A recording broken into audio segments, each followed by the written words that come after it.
So we're going to talk about the social development in young children. We're focusing on the ages of newborn through 5 years of age, which is really the time when the child is at home before they go to school.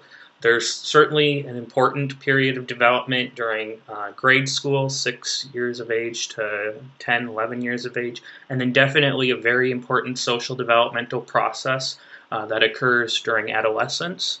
And really, you could say that there's important social developmental processes that happen in adults too. But this process from 0 to 5 years of age is really when you'll see real big problems if there are any. Social development starts at birth with attachment to caretakers, particularly to the mother, in the form of mother-infant bonding, and this happens most notably during breastfeeding, but it doesn't have to happen during breastfeeding. It can also happen during bottle feeding. We really stress skin contact, skin exposure. So the baby's skin is against mother's skin or the father's skin. This really improves bonding, and so we really encourage that. Like any developmental process, it's going to relate to the other spheres of development. So for instance, motor development and the starting of walking or crawling enables the child to venture away from the caretaker, and that allows the child to explore boundaries. They can test rules, they can look for other objects, and particularly with exploring boundaries, they're going to hear the word no. And hearing the word no is really important as far as understanding rules. And so by about 18 months of age, the child should understand the word no. And so we'll see that in social development. Now, with that said, if there's a delay or an absence of a particular milestone, or if there's some kind of underlying physical abnormality, for instance, if the baby can't hear, then other milestones can be delayed as a consequence. So for instance, if the baby can't hear, if there's a hearing impairment, that's certainly going to impact language acquisition, and the parent might think my baby may have autism, in which language acquisition is a problem. Or they might think that maybe my baby is mentally handicapped, in which language acquisition is also a problem in a lot of cases. And while that could be the case, something like hearing impairment is something you want to rule out. So you can see how there are a lot of things that can affect these milestones. They can be underlying illnesses, underlying abnormalities, but then also if the baby is not understanding language, for instance, or if the baby is not able to walk or not able to crawl, it can affect social development as well, and vice versa. Abnormalities in social development can be a sign of an underlying emotional issue like neglect or abuse, and then it can also indicate a medical issue like autism. So, for instance, in autism, the social development is really, really, really profoundly impacted, particularly in the lower operating autistic children.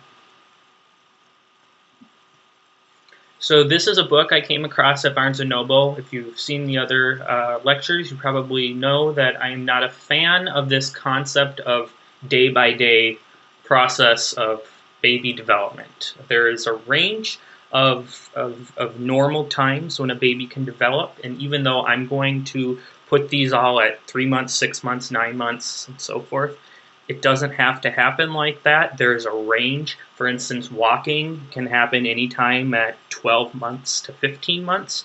And so if you go by a book that says day by day, this should happen, that should happen, then you're going to have a parent come in and say, my baby just turned 12 months old. My baby just had their first birthday.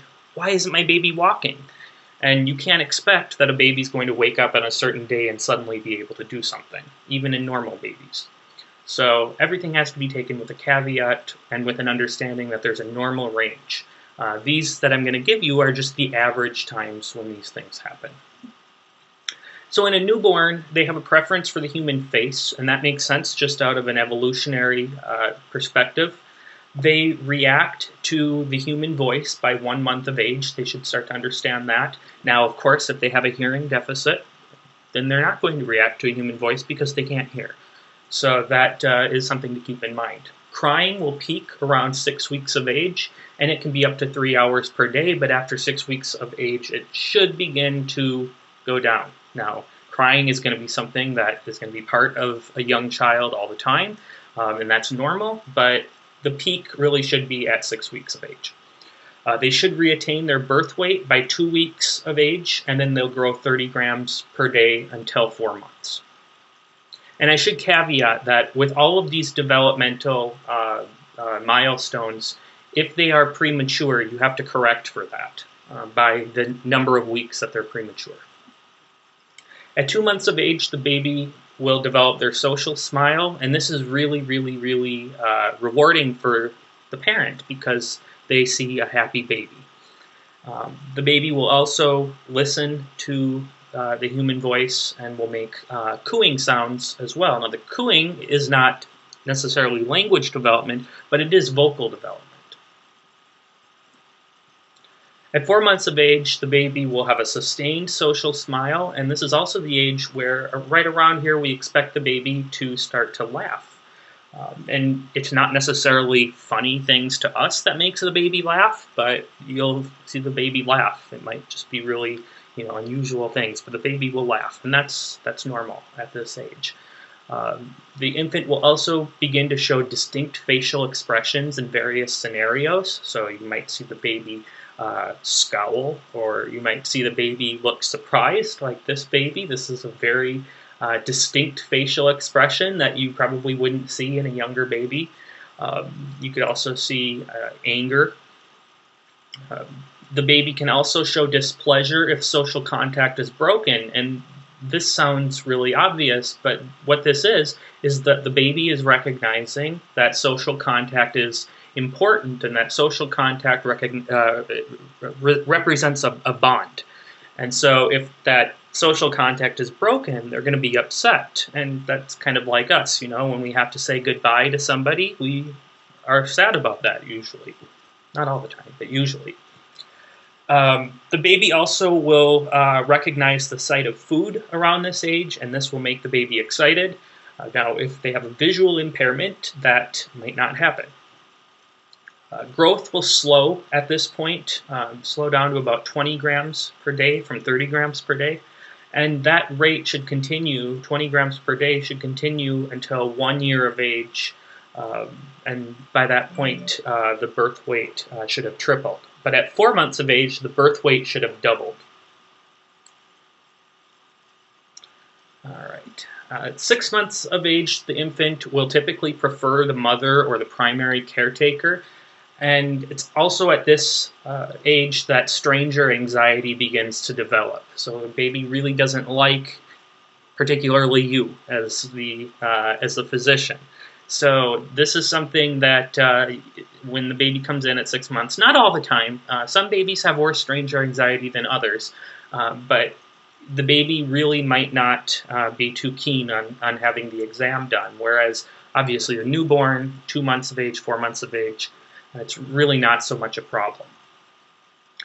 Peekaboo is often really fun for the baby because object permanence hasn't developed yet. And I talk about object permanence a little more in cognitive development, but really what we're talking about with object permanence is that when the baby sees something and then sees it go away, the baby thinks that it's vanished and it's never coming back, and that it's really just disappeared off the face of the earth. Rather than that it went somewhere and it might come back spontaneously. So you can play peekaboo with these babies and they're really going to have fun with it. They'll really get a bang out of it. So here's a stranger anxiety setting in, and the best way to observe this is handing baby to Santa.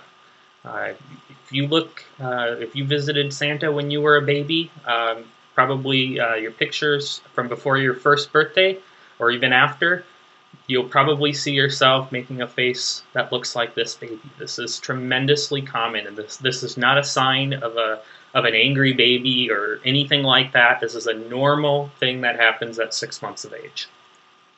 And stranger anxiety will typically continue on to toddlerhood. At 9 months of age, the baby will develop object permanence, and this is an important milestone. This is a cognitive milestone, and what this shows is that the baby sees an object and then sees it go away, but they know that it's still not gone, that it went somewhere, but they can still find it. So for instance, if you let a baby play with a toy for a little while, you can test this really easily in the clinic, and then you take that toy away and you cover it up with a blanket or something to cover it up, rather than looking around and then giving up, the baby will be smart enough to know that they can take that blanket off and the toy is right there. They'll also continue to have an increased wariness of strangers, monosyllabic babbling, mama, mama, ga, ga, ga, ga, da, da, da. And that will reflect the inflection of the language that they're around. So they'll sound like they're having a conversation with you, but they'll also be babbling. So it might sound like ga ga da ba ba ga ga ga.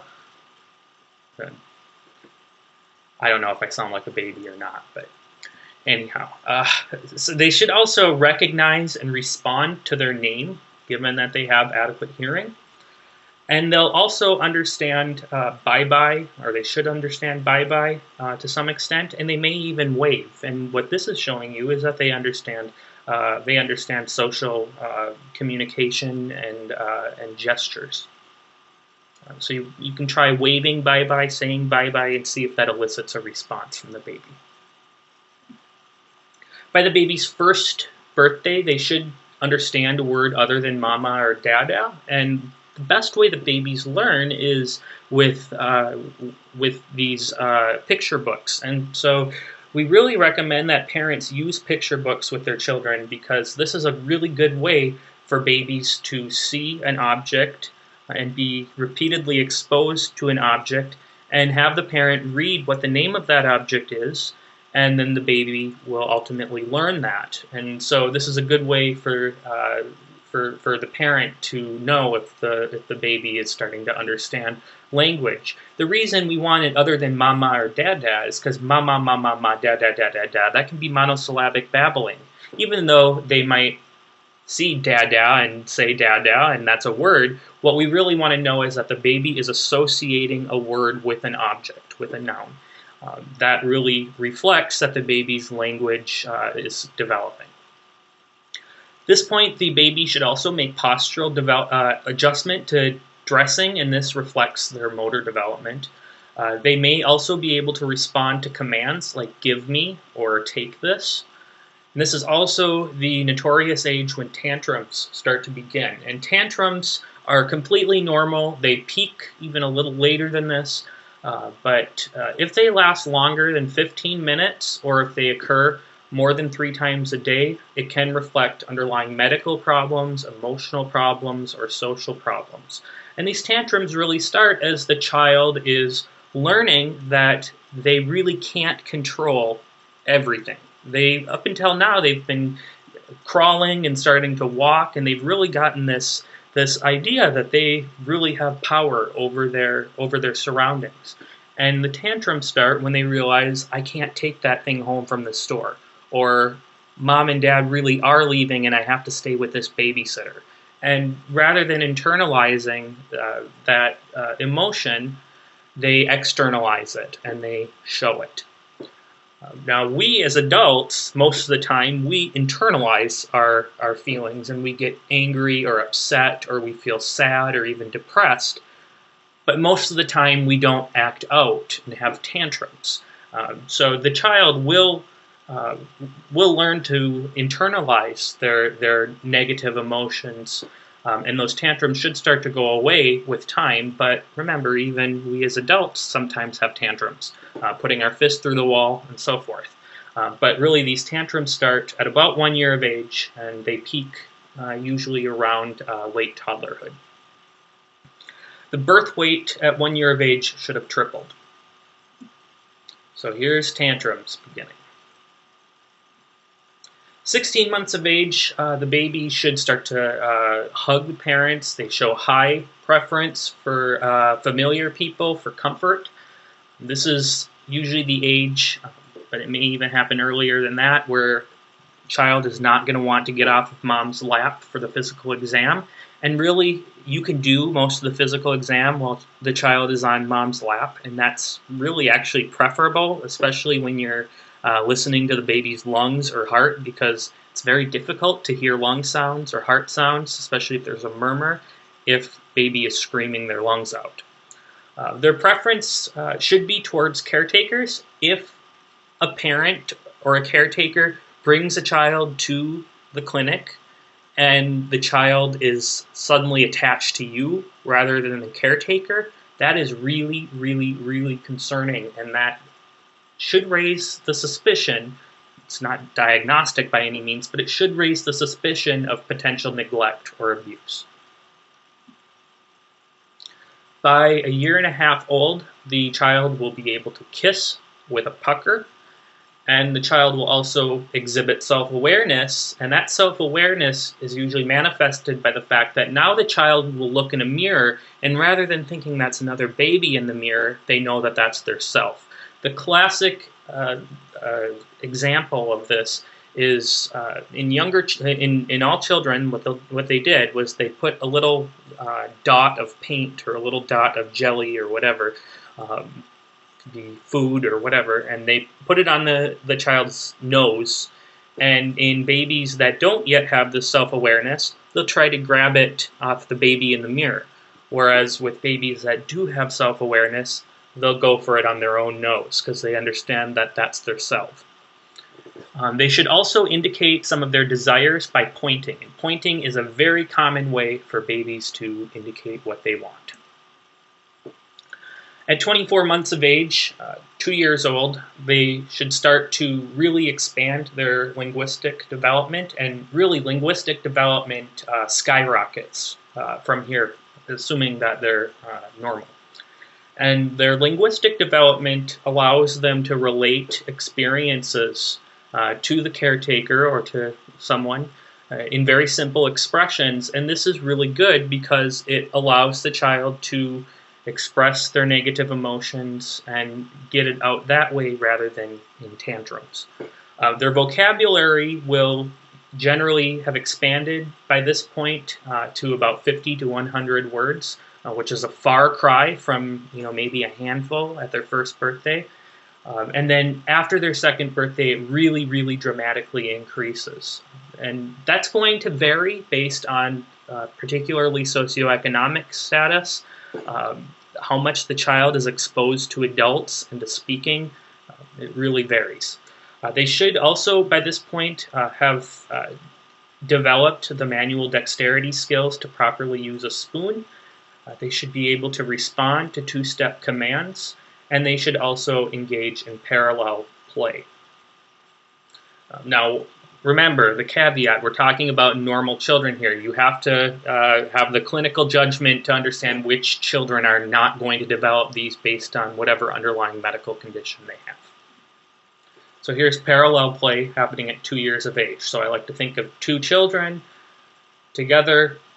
They're sitting parallel to each other, so it's parallel play. And here's a child using a spoon. By the time they're 2.5, this is where their imagination really starts to develop. And this is great. They start to replace with imagination things that they wish they could have but they don't have, so such as an imagination friend. They can also, they'll also be playing with their toys, and they might have an airplane and simulating what an airplane does, maybe what they saw on TV. You start to see those things. But on the other hand, there's a problem with this, and that is the fact that children at this age tend to have a difficult time distinguishing imagination or fantasy from reality. And this is a big problem when it comes to violence on TV. And so they may see violence on TV, and that may make some children really scared that that could happen to them. Or the child might see that as normal behavior and they might act that out. And that's really what the concern is with violence on TV. So this is something to keep in mind.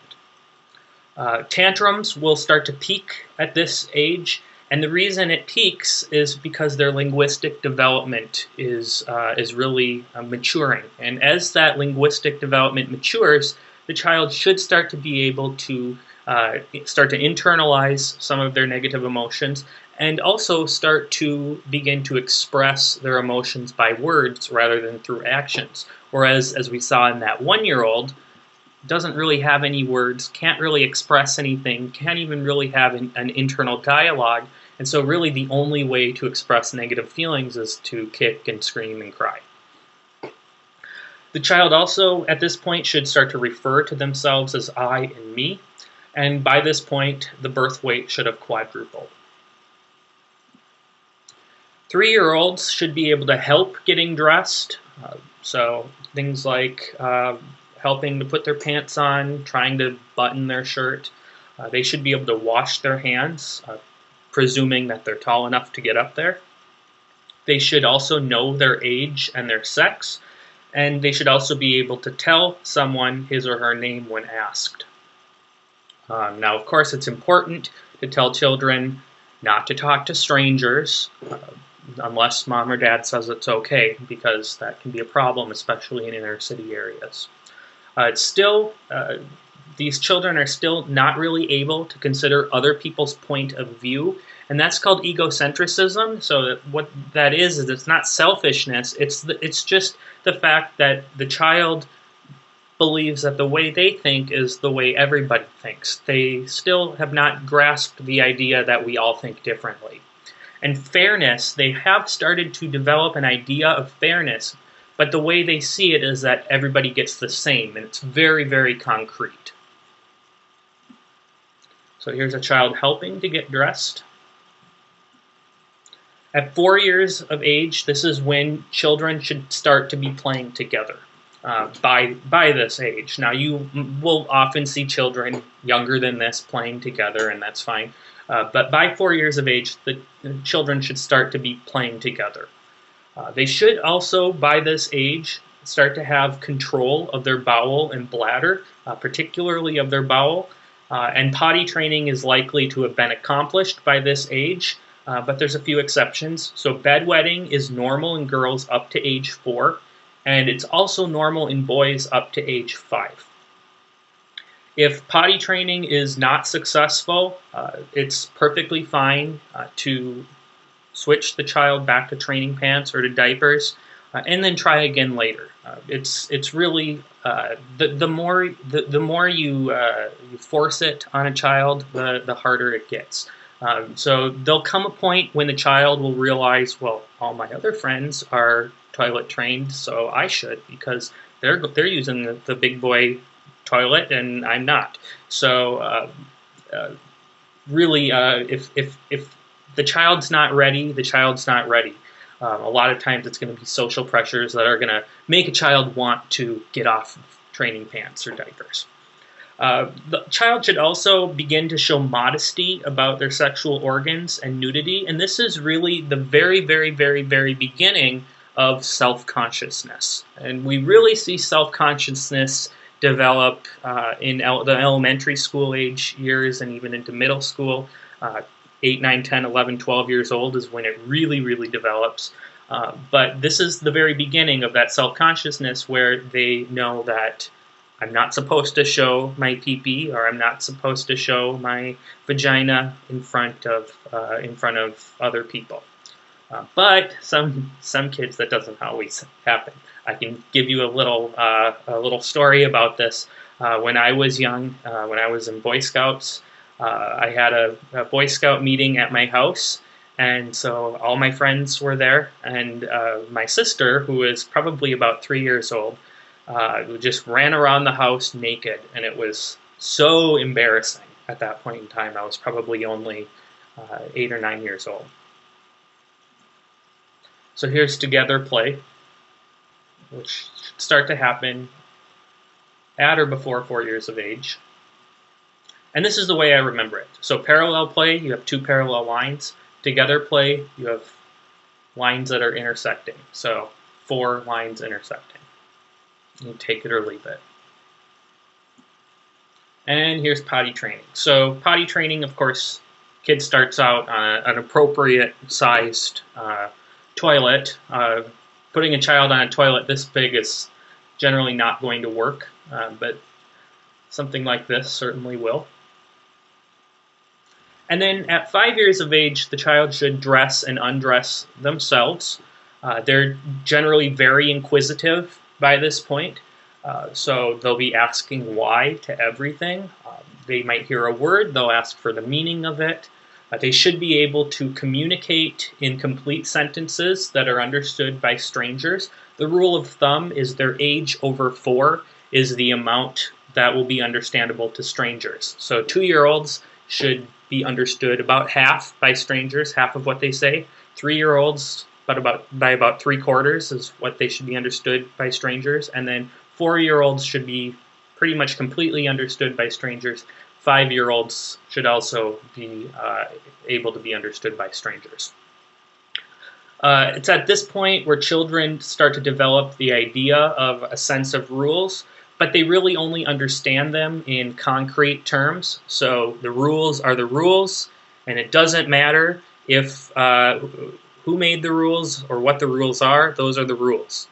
So if you asked a child, a man stole bread to feed his family because he didn't have any money, the child will probably tell you that, well, that's wrong, you can't steal. Whereas a 10 or 11-year-old might tell you, well, the family's hungry. It's also at this age where, and generally a little later and certainly a little earlier, where the child really does not understand figurative speech. So if you say it's as light as a feather, they're going to look at you really, really inquisitively and ask you what you mean or what does that mean.